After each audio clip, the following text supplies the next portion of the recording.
Hello everyone, welcome back to PIIT Institute of Management and Computer Application. This side Anishka Chaudhary, and in today's video we will discuss about the next type of model, that is collegial model.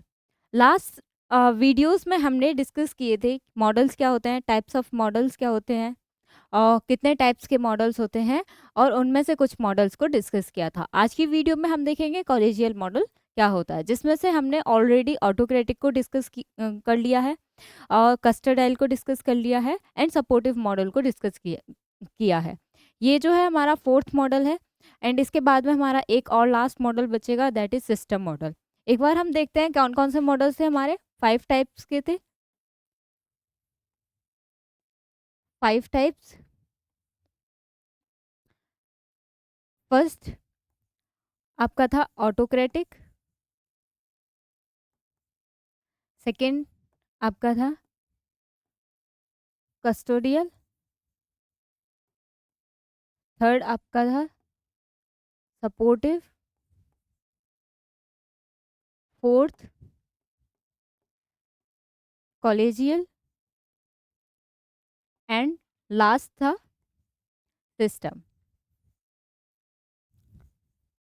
Okay, हम already ये models को discuss कर चुके हैं। Autocratic model किस पर based करता है, that is power and authority.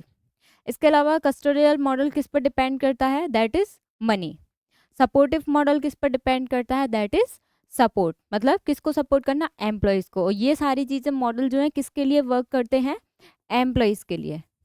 किसके लिए वर्क करते हैं, एम्प्लॉयज़ के लिए। अब हमारा कॉलेजियल मॉडल किस पर डिपेंड करता है, ये जो मॉडल है ये डिपेंड करता है टीम वर्क पर। टीम वर्क, और हम कह सकते हैं पार्टनरशिप। क्या कह सकते हैं, पार्टनरशिप। इस मॉडल के अंदर हम देखेंगे कि कॉलेजियल मॉडल ऑर्गेनाइजेशन के अंदर कैसे वर्क करता है, कैसे यूज़ किया जाता है, क्या उसकी इम्पोर्टेंस है, क्या इसके कैरेक्टरिस्टिक्स हैं, फीचर्स क्या क्या क्या हैं, क्या प्रोवाइड करता है, एंड इसके अलावा क्या इसके एडवांटेज रहेंगे, क्या डिसएडवांटेज रहेंगे, किसी भी ऑर्गेनाइजेशन के लिए कैसे ये बेनिफिशियल रहेगा। तो ये सारी चीज़ें हम देखेंगे आज की वीडियो में। स्टार्ट करते हैं कॉलेजियल मॉडल। कॉलेजियल मॉडल क्या होता है? In simple language, the collegial model of organizational behavior emphasizes partnership and teamwork, where managers and employees work together as colleagues, sharing responsibility and decision making.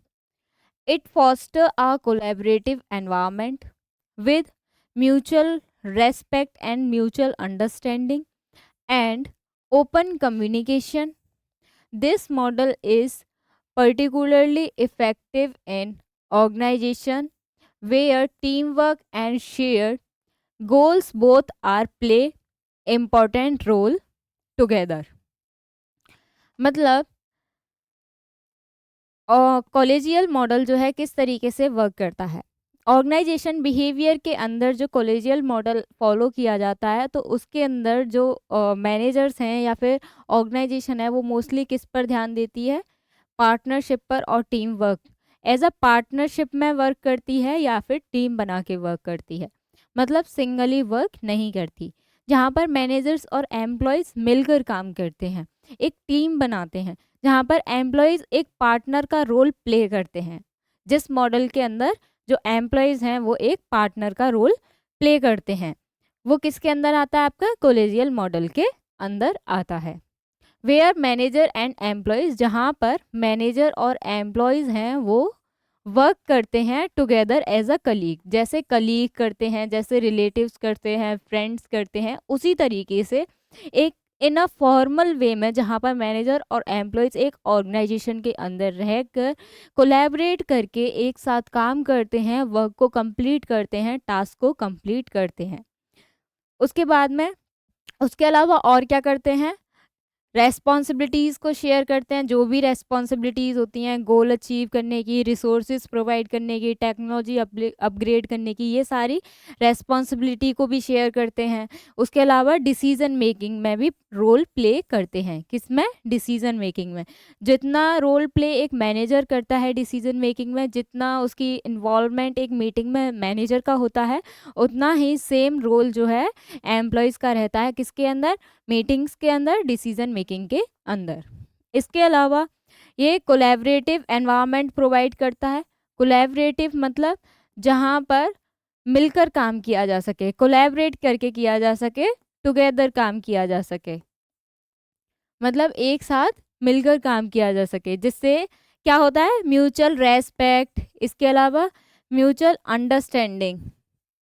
Understanding generate होती है, जिसकी वजह से एम्प्लॉयज़ के बीच में ट्रस्ट और लॉयल्टी रहती है। और इसके अलावा एम्प्लॉयज़ जो है इजीली कम्युनिकेट भी कर पाते हैं, अपनी इंफॉर्मेशन को इजीली शेयर कर पाते हैं, मैनेजर जो है एम्प्लॉयज़ तक और एम्प्लॉयज़ जो है मैनेजर्स तक। यहाँ पर टॉप लेवल से लेकर बॉटम लेवल तक हर एक पर्सन जो है इन्वॉल्व रहता है एवरी एक्टिविटी में, जिससे कि वो अपने आइडियाज़ थॉट्स का फुल्ली यूटिलाइज कर सके, अपने स्किल्स का फुल्ली यूटिलाइज कर सके। इसके अलावा उसका इन्वॉल्वमेंट डिसीजन मेकिंग में भी होता है। अगर उसे कोई डिसीजन अच्छा लग रहा है तो वो अपने डिसीजंस भी उसमें दे सकता है। इसके अलावा वर्क में भी पूरा पूरा इन्वॉल्वमेंट रहता है कि जो कंप्लीट टास्क करने हैं वो भी टाइम से करने हैं, कि मैनेजर का जितना रोल रहता है उतना ही एम्प्लॉयज़ का रहता है। इसके अलावा ओपन कम्युनिकेशन होता है, जैसे कि मैंने अभी बताया। This model is particularly effective in, ये मॉडल ज़्यादा से ज़्यादा किस पर इफ़ेक्ट करता है? ऑर्गेनाइजेशन पर, जहाँ पर जिस ऑर्गेनाइजेशन में जो काम है वो एज अ टीम वर्क किया जा रहा है। कैसे किया जा रहा है? एज अ टीम वर्क, जिससे क्या होता है कि ऑर्गेनाइजेशन का गोल और इंडिविजुअल ऑर्गेनाइजेशन का गोल और इंडिविजुअल एम्प्लॉय का गोल दोनों एक साथ कंप्लीट होते हैं। इससे ये क्या होता है कि ये एक इम्पॉर्टेंट रोल प्ले करता है, कहाँ पर? ऑर्गेनाइजेशन के अंदर, जिसकी हेल्प से क्या होता है? Individual goal and organisational goal complete होते हैं। किसकी हेल्प से? टीम वर्क की हेल्प से। किसकी हेल्प से? टीम वर्क की हेल्प से, क्योंकि वो मिलके एज अ पार्टनर वहाँ वर्क करते हैं। ये इस मॉडल के अंदर ये फोकस किया जाता है कि ज़्यादा से ज़्यादा टीम में इन्वॉल्वमेंट रहे, ज़्यादा से ज़्यादा एम्प्लॉयज़ का इन्वॉल्वमेंट रहे, ताकि सब मिलकर एक साथ टास्क को कंप्लीट कर सकें। इसके अलावा इसके अंदर होता है कि सेल्फ रेस्पॉन्सिबिलिटीज़ मिलती हैं। हर एक पर्सन को क्या रेस्पॉन्सिबिलिटीज़ मिलती हैं? उसकी एक सेल्फ रेस्पॉन्सिबिलिटीज़ मिलती हैं, जिसकी वजह से उसके ऊपर जो जिम्मेदारियां होती हैं उनको वो इजीली कंप्लीट कर पाता है, क्योंकि उसको जिम्मेदारियां दी जाती हैं। कौन देता है? कौन देता है? ऑर्गेनाइजेशन देता है। इसके अलावा और क्या प्रोवाइड किया जाता है? उन्हें डिसीजन मेकिंग में रोल प्ले करना होता है, इन्वॉल्वमेंट होता है कि अगर डिसीजन के लिए कोई मीटिंग है अरेंज की जा रही है, उसमें आपका इन्वॉल्वमेंट रहेगा, आप उसमें अपने आइडियाज़ थॉट्स शेयर कर सकते हैं, अपने डिसीजंस बता सकते हैं, जो एक्टिविटीज़ हो रही हैं, जो वहाँ पर प्रोसेस चल रहा है, जो ऑपरेशंस हो रहे हैं, उसमें एम्प्लॉयज़ का इन्वॉल्वमेंट किया जाता है। इसके अलावा सेल्फ डिसिप्लिन भी रहता है कि एम्प्लॉयज़ को ये पता रहता है कि उन्हें किस रूल को, रेगुलेशंस को फॉलो करना है, जिसकी हेल्प से वो इजीली गोल को अचीव कर पाएँ। तो सेल्फ डिसिप्लिन भी रहता है। ये सारी चीज़ें इस मॉडल के अंदर रहती हैं। अब देखते हैं ये इम्पॉर्टेंट क्यों है, मतलब क्या इसके कैरेक्टरिस्टिक्स होते हैं। फर्स्ट इसका कैरेक्टर है पार्टनरशिप एंड टीम वर्क। ये एज अ पार्टनरशिप वर्क करता है, एज अ टीम वर्क करता है। मतलब जहाँ पर दो या दो से ज़्यादा लोग मिलकर सारे डिसीजंस लेते हैं, सारी एक्टिविटीज़ में इन्वॉल्व रहते हैं और सारे वर्क मिलकर करते हैं। जैसे managers and employees are seen as partners working towards common goal with a focus on collective responsibility and shared decision making। अब इसके अंदर क्या होता है कि जो मैनेजर और एम्प्लॉयज़ होते हैं वो एक सिंगल गोल के लिए वर्क करते हैं।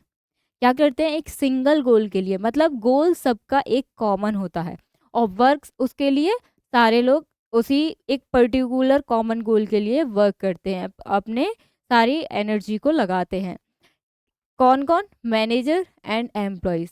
इसको कैसे देखा जाता है, अगर कॉलेजियल मॉडल के अंदर देखा जाए तो जो मैनेजर्स और एम्प्लॉयज़ हैं वो एज अ पार्टनर वर्क करते हैं, एज अ पार्टनर वर्क करते हैं, जिसके और पार्टनर कौन होता है, जिसके ऊपर इक्वल की रेस्पॉन्सिबिलिटीज़ होती हैं, जिसको इक्वल का इन्वॉल्वमेंट दिया जाता है, इक्वल का डिसीजन मेकिंग पावर दी जाती है, इक्वल की अथॉरिटी प्रोवाइड की जाती है ताकि वो डिसीजंस ले सके और एक्टिविटीज़ में इन्वॉल्व हो सके, परफॉर्मेंस में इन्वॉल्व हो सके।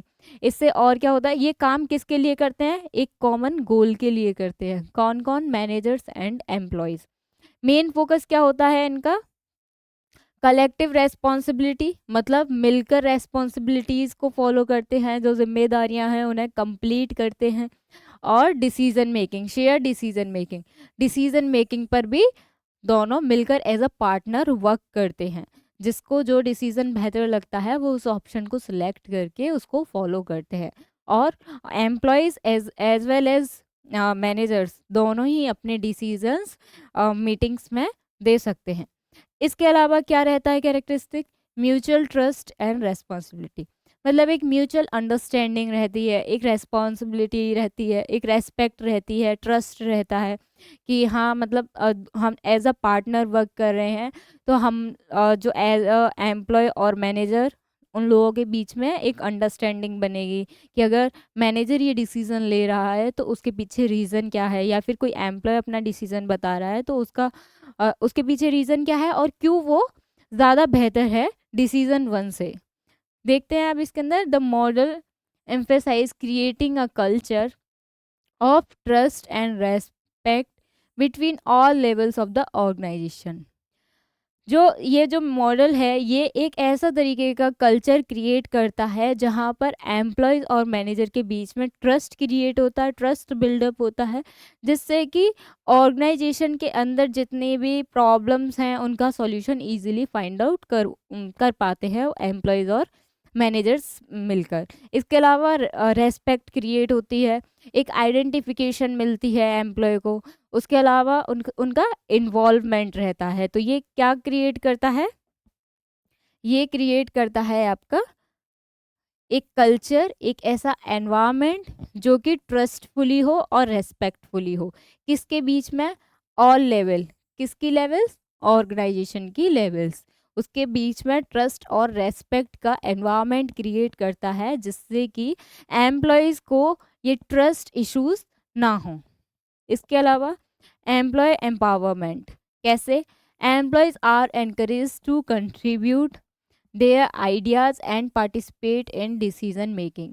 एम्प्लॉय को एम्पावरमेंट करना मतलब उनको बढ़ावा देना, उनको डेवलपमेंट करना, उनकी स्किल्स को इन्हांस करना। कैसे कर सकते हैं, जब एम्प्लॉयज़ को ऑर्गेनाइजेशन चांस देगी, ऑफर्स देगी उनके इन्वॉल्वमेंट के लिए, उनके स्किल्स को दिखाने के लिए, उनके स्किल्स को यूज़ करने के लिए। अब कैसे दे सकती है, employees are encourage to contribute, employees को एनकरेज किया जाता है, मोटिवेट किया जाता है, किसके लिए, कि वो अपने आइडियाज़ और प्लान्स को मीटिंग्स में रखें ताकि उनका इस्तेमाल किया जा सके, अपने स्किल्स का फुल्ली यूटिलाइज करें मीटिंग्स के अंदर ताकि उनके स्किल्स का यूटिलाइज किया जा सके। डिसीजन मेकिंग में बेस्ट डिसीजन बताएं ताकि उन डिसीजंस का यूज़ करके प्रॉब्लम को ईजिली सॉल्व आउट किया जा सके। कैसे किया जा सके, उनके कंट्रीब्यूशन से। वो कंट्रीब्यूशन कैसे दे सकते हैं, उनके आइडियाज़ हो सकते हैं, प्लान्स हो सकते हैं, कोई डिसीजन भी हो सकता है, कोई पॉलिसीज़ भी बता सकते हैं कि आप ये फॉलो कर लीजिए, आप ये वाला डिसीजन ले लीजिए। तो वो मे भी हो सकता है वो ज़्यादा बेहतर हो जो ऑलरेडी वो डिसाइड कर रहे हो उससे। तो इससे क्या होता है कि उनका एनकरेजमेंट बढ़ता है, डेवलपमेंट होता है, स्किल मोर इन्हांस होती है। इसके अलावा और क्या कैरेक्टरिस्टिक हो सकते हैं, कोलैबोरेटिव एनवायरनमेंट।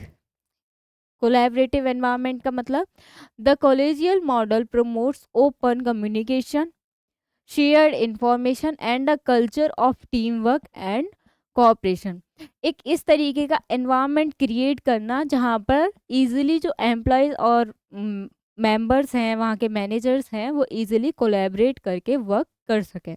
कैसे कर सकते हैं?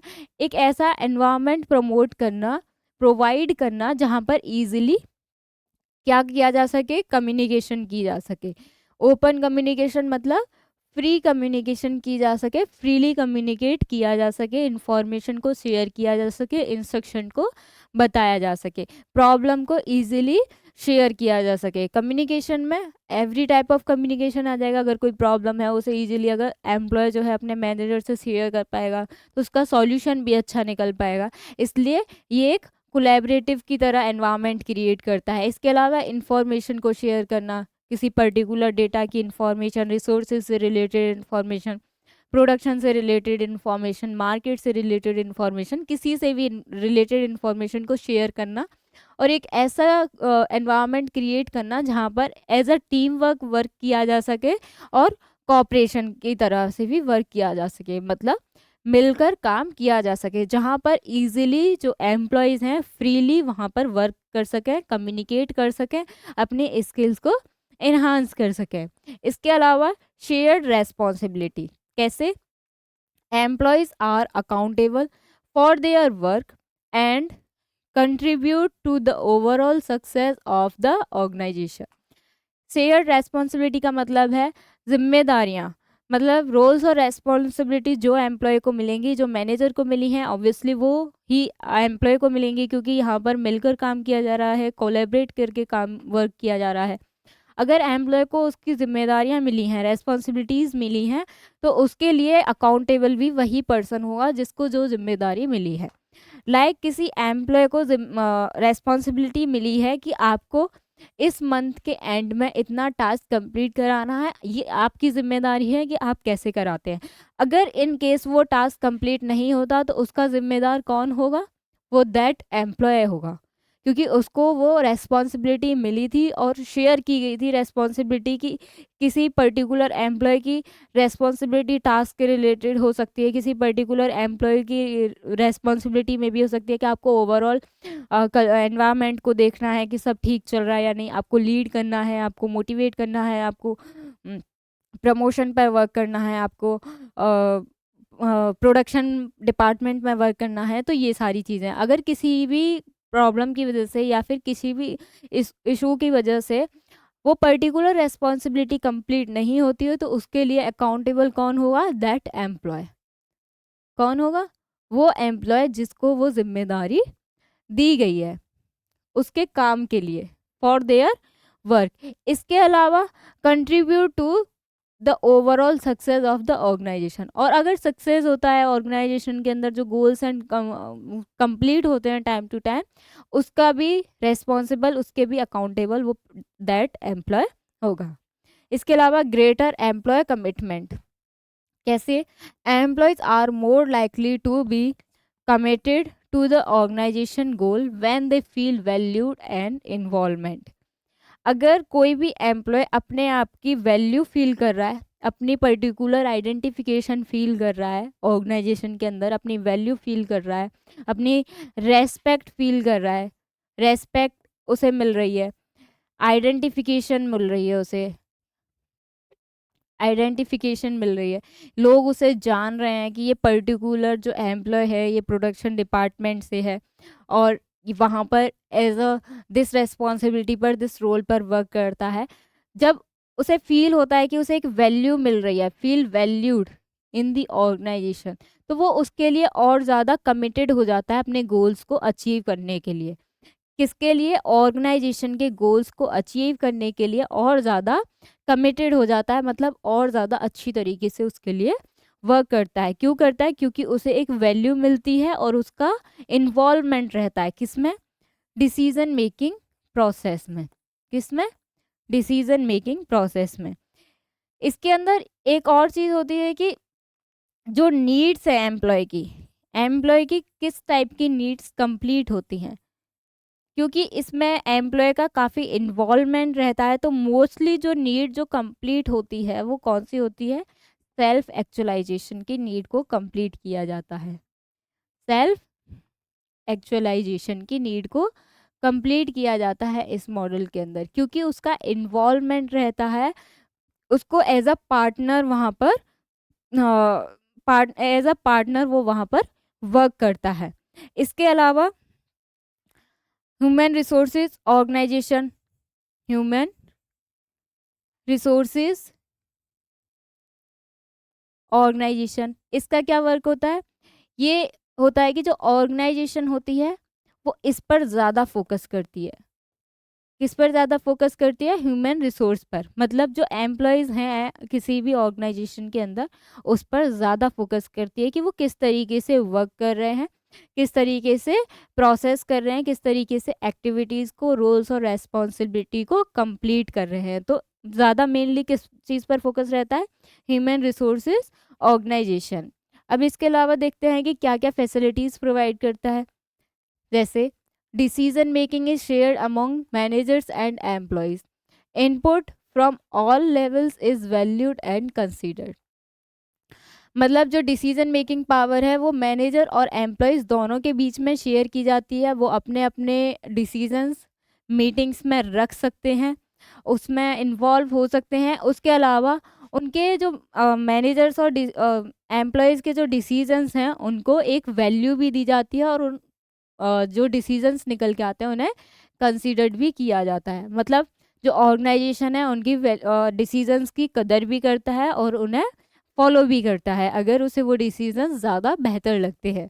और इसके अलावा the organisation foster a team oriented culture where employees work together towards common goal. ये जो ऑर्गेनाइजेशन है एक टीम ओरिएंटेड प्रोसेस को फॉलो करती है, मतलब जहाँ पर टीम बनाकर काम को कंप्लीट किया जाता है। जब टीम बनाकर काम को कंप्लीट किया जाता है तो जो गोल होता है वो कॉमन गोल होता है। गोल क्या होता है आपका? कॉमन गोल पर वर्क किया जाता है। किस गोल पर?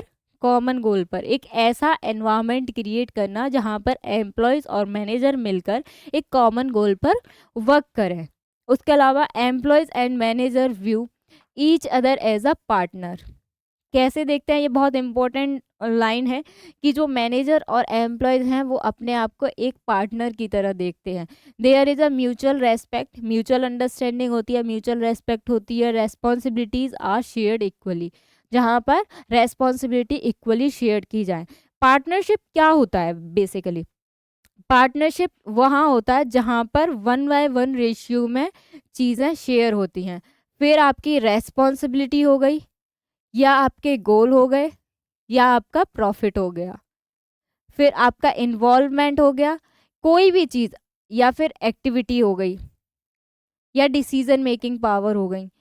कोई भी चीज़ अगर ऑर्गेनाइजेशन के अंदर हो रही है और एज अ पार्टनरशिप वहाँ पर मॉडल को फॉलो किया जा रहा है, तो पार्टनरशिप ये कहती है कि ओवरऑल ऑर्गेनाइजेशन के अंदर जो भी वर्क हो रहा है, चाहे वो फाइनेंशियल वर्क है, मैनेजमेंट वर्क है, टेंजिबल वर्क है, इंटेंजिबल वर्क है, उसको इक्वली शेयर किया जाएगा। तो इस केस में क्या होता है कि यहाँ पर एम्प्लॉयज़ और मैनेजर्स जो हैं every responsibility, task, decision making process सबको इक्वली शेयर करते हैं। इसके अलावा employees are encouraged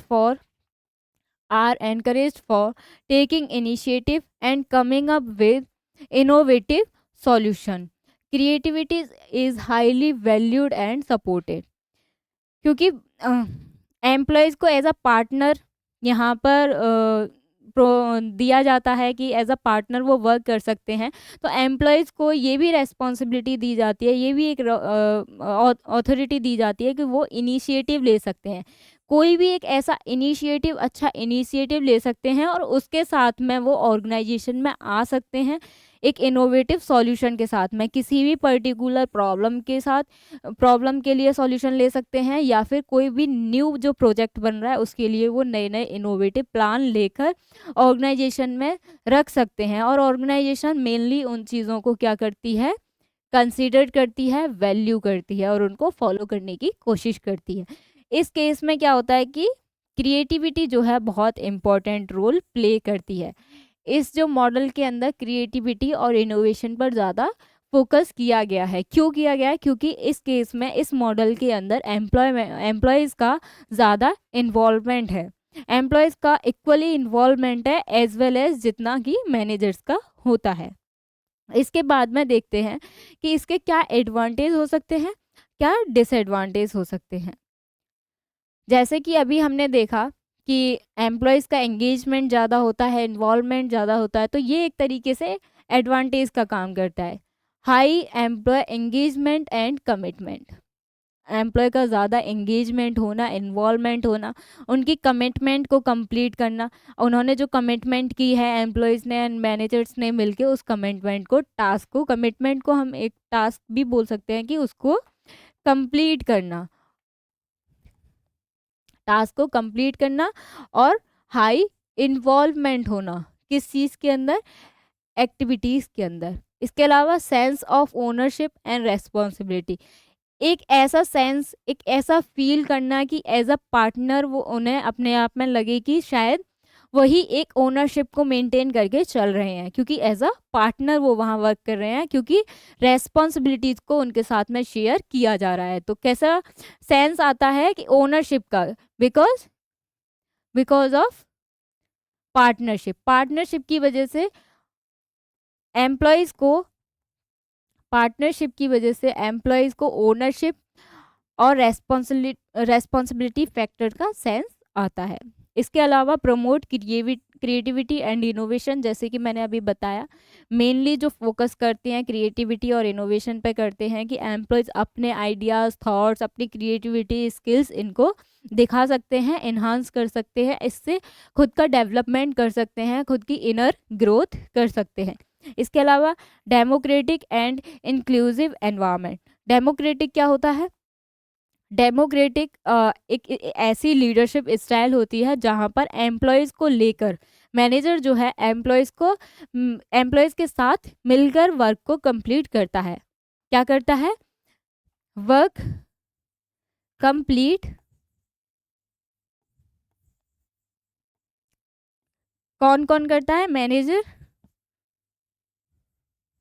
and employees दोनों मिलकर काम करते हैं, टास्क को कंप्लीट करते हैं। एक ऐसी लीडरशिप स्टाइल जहां पर मैनेजर जो है अपने एम्प्लॉयज़ को उतना ही पावर देता है, अथॉरिटी देता है और उनके साथ मिलकर वर्क करता है। अब इसके डिसएडवांटेज क्या हो सकते हैं, डिसएडवांटेज क्या हो सकता है, स्लो डिसीजन मेकिंग, क्योंकि बहुत सारे लोगों का इसमें इन्वॉल्वमेंट होता है, तो जो डिसीजन मेकिंग है वो क्या हो जाता है, स्लो हो जाती है। इसमें एम्प्लॉयज़ का भी इन्वॉल्वमेंट है, इसमें जो है आपके मैनेजर का भी इन्वॉल्वमेंट है, तो जो डिसीजन मेकिंग है वो इतनी फास्ट नहीं हो पाती। इसके अलावा बाइसेस एंड कॉन्फ्लिक्ट्स, प्रॉब्लम ज़्यादा क्रिएट हो जाती हैं, प्रॉब्लम्स ज़्यादा क्रिएट हो जाती हैं, वो पर्सनल लेवल पर भी हो सकती हैं, ऑर्गेनाइजेशन लेवल पर भी हो सकती हैं, जेलसी की प्रॉब्लम भी हो सकती है, प्रोडक्शन प्रॉब्लम भी हो सकती है, कॉन्फ्लिक्ट्स किसी से भी रिलेटेड हो सकते हैं, टीम है, एक ग्रुप है, हो सकता है जो क्या कहते हैं नेचर हैं, बिहेवियर हैं, एक दूसरे से नहीं मैच करते हैं, तो टीम में कॉन्फ्लिक्ट्स आ जाते हैं। तो ये वाली जो प्रॉब्लम है ये मोस्टली अगर इस टाइप के मॉडल में क्रिएट होती है। इसके अलावा लेंदी मीटिंग्स, क्योंकि बहुत सारे ही लोगों का इन्वॉल्वमेंट रहता है, तो जो मीटिंग्स हैं वो काफ़ी लंबी टाइम के लिए चलती हैं, और जो डिसीजंस हैं, जो सॉल्यूशंस निकल के आते हैं, उनको सेलेक्ट करना इजी नहीं होता। रेजिस्टेंस टू चेंज, जब लेंदी मीटिंग के बाद में जो सॉल्यूशन निकलते हैं उसको चेंज करना इजी नहीं होता है, कि इतनी जो है 1 आवर की मीटिंग हुई है, उसमें सबका इन्वॉल्वमेंट हुआ है, सबके डिसीजंस के अकॉर्डिंग डिसीजन लिया गया है, सबके पॉइंट्स को देखकर, सबके आइडियाज़ को देखकर डिसीजन लिया गया है, और उसके बाद में उसे चेंज करना इजी नहीं होता है। Not easy to not easy to change. ये सारे थे हमारे ऑर्गेनाइजेशन मॉडल के, कॉलेजियल मॉडल का, जिसके अंदर हमने बताया कॉलेजियल मॉडल क्या होता है, किस पर वर्क करता है, किस एस्पेक्ट पर वर्क करता है, किस एस्पेक्ट पर वर्क करता है, टीम पर, टीम वर्क एंड पार्टनरशिप। अगर मैं पूछूं आपसे कि इसका क्या एग्जाम्पल हो सकता है, क्या क्या एग्जाम्पल हो सकते हैं जहाँ पर कॉलेजियल मॉडल यूज़ किया जाता होगा या फिर जाता है, जहाँ पर कॉलेजियल मॉडल यूज़ किया जाता है, क्या एग्जाम्पल हो सकता है, educational education institute. Education institute कैसे? एजुकेशन इंस्टीट्यूट ऐसे कि अगर जहाँ पर जो है कॉलेजेस एंड यूनिवर्सिटीज़ जो हैं मिलकर सेम गोल के लिए वर्क करती हैं।